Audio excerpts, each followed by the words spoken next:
பெரிய பாடகராயிட்டேன். உனக்கு என்னப்பா, நீ பைத்தியம். வாக்குறுதி கொடுக்கறதுலாம் எனக்கு உடன்பாடு இல்லை. நான் கெட்டவன். வாக்குறுதி எல்லாம் கொடுக்க மாட்டேன். இந்திய ஜனநாயக புலிகள் கட்சியின் தலைவர் மன்சூர் அலிகான் வேட்புமனு தாக்கல் செய்வதற்காக ஆட்சியர் அலுவலகம் வந்தார். 5 பேர் மட்டுமே செல்ல வேண்டும் என்று போலீசார் தடுத்து நிறுத்தியதால் எனக்கு மட்டும் ஏன் தடை போடுறீங்க என்று கேட்டார். அதனால என்ன தடுக்கிறதுலயே குறியா இருக்கீங்க?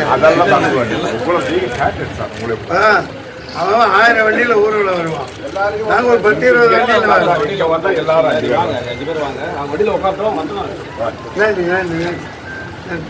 தேர்தல் விதி என்று போலீசார் கூறியதும் எனது வேட்புமனுவை முன்மொழிய வந்துள்ள 11 பேர் கோவிச்சுக்கிட்டு போயிட்டா என்ன பண்றது என்ற மன்சூர் அவர்களை பத்திரமாக ஒரு இடத்தில் அமர வைக்கும்படி கூறினார். சரி, அந்த 11 பேர் முன்மொழிகிறாங்களே அவங்கள கூப்பிடுவாங்க. அவங்க கோச்சிட்டு போயிட்டாங்கன்னா எனக்கு நஷ்டமே. சரி, அவங்கள உள்ள உட்கார வச்சுறீங்களா? இங்க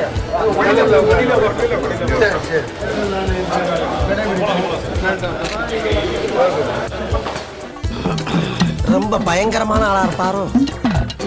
ஏம்பா இங்க மின் தூக்கி இல்லையா என்று கேட்டபடியே மாடிப்படி வழியாக மேலே ஏறி சென்றார்.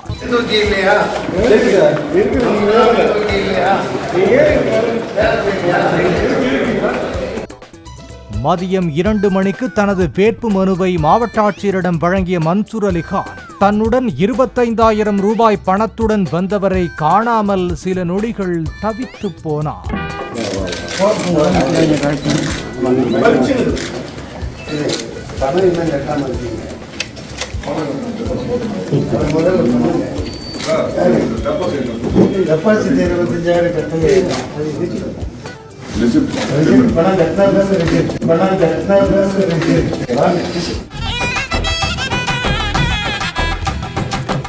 வேட்பு மனுவை தாக்கல் செய்த கையோடு உறுதிமொழியும் எடுத்துக் கொண்டார்.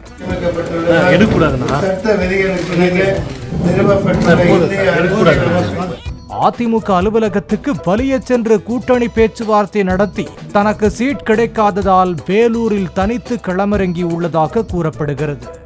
வேண்டுமா போட்டு பாரடா எதிர் நீச்சல். லாரிக்கு தூய தமிழ்ல என்னங்க பொருள்?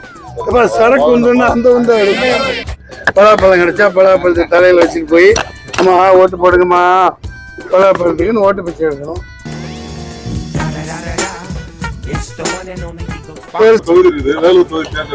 ரொம்ப பிடிக்கும் எனக்கு. இங்க சுத்தி மலைகள் இருக்கு இல்லையா, பச்சை பச்சைன்னு ஆக்கலான்னு வந்திருக்கேன். ஆமா, நன்றி, வணக்கம்.